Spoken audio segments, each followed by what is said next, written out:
Habang papalapit na ang showing ng pelikulang My Love Will Make You Disappear sa mga sinihan ngayong March 26, wala na talagang panahong magpahinga ang mga bida na sina Kim Chiu at Paolo Avellino sa schedule ng kanilang mall tour. Sasalang ang Kim Pao sa premiere night na susundan naman ng malakihang block screening sa March 26 sa SM North na binuo ng kanilang fandom.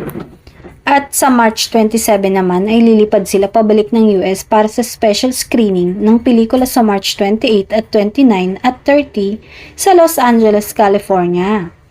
Bukod dito ay may mga schedules rin ng Kim Pao sa iba't ibang panig ng mundo.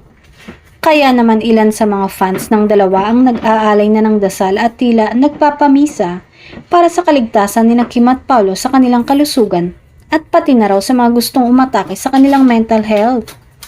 Ito ang post ng solid na Kim Pao fan sa kanyang Instagram habang nasa loob ng isang simbahan. Aniya, include Kim and Paolo.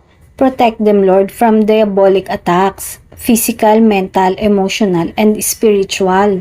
Deliverance from demon spirits of envy, curses, spells, evil eyes, evil tongues, evil minds, and evil wishes. In Jesus' name, Amen. Samantala, viral ang pagja-jogging ng sabay ni Kim at Paolo sa LA na hinangaan ng mga tumutok sa kanila na tumakbo. Kahit raw pagod sa biyahe ay nakuha pang mag-exercise ng magka-love team.